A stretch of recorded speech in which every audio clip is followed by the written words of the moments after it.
Hey, it's Chris Lopez from Kettlebell and I'm going to talk a little bit about the kettlebell clean. Now, it took a little bit for me to grasp the whole concept behind how to clean a kettlebell properly, and based on what I've learned, I'm going to share with you, because I know that a lot of readers out there and a lot of followers out there are having problems with the clean, especially the banging of the wrist part.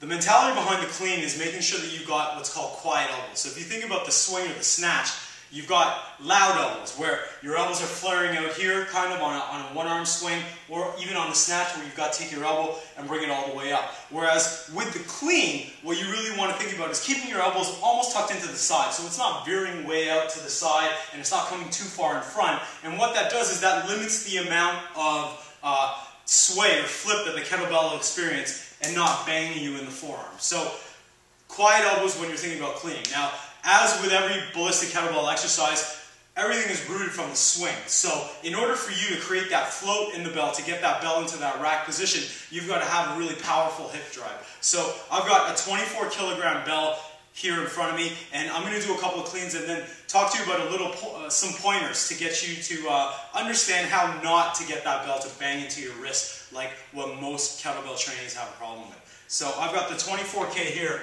and what I like to do is I like to set it up as if I was about to do a one-arm swing. So the handle is actually going to be facing me, and I'm going to grab with an internally rotated grip. So my thumb's going to be facing me as well. Now, keep in mind that when you're grabbing with an internally rotated grip, that doesn't necessarily mean that your shoulder falls out of socket and your whole body goes into internal rotation. You still want to keep your shoulder packed when you grab it. So you're firing your lat, really trying to keep the shoulder down and back as you backswing in and then follow through. So for the kettlebell clean, here's what we're going to do. I'm starting with the bell down here.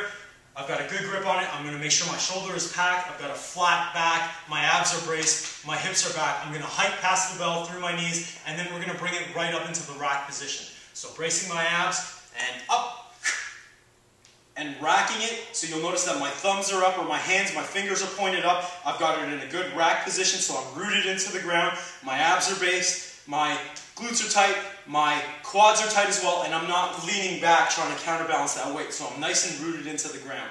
And down, and then back up.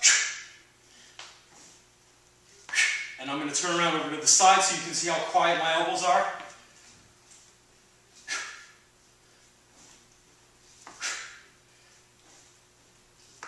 And then from the front, so that you can see how my hand kind of moves around the bell, and I'm beating the bell to the spot.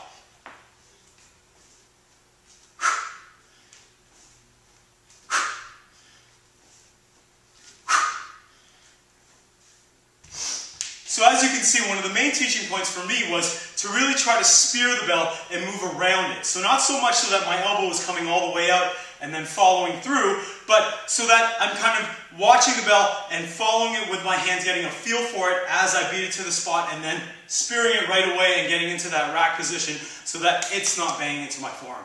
I've got a lot more control that way, and I'm not trying to decelerate the bell by gripping it to keep it from slamming down. So again, it's one of those things that you really need to practice. It's one of those things that you've got to get a feel for.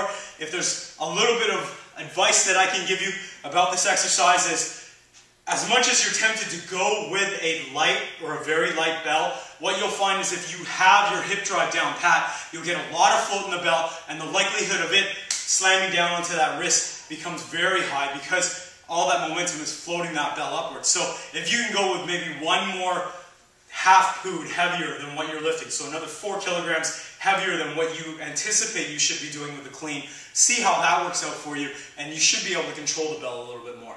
So that's a little bit of advice from me. I'm Chris Lopez from Kettlebell Workouts.com, RKC certified trainer and certified turbulence trainer.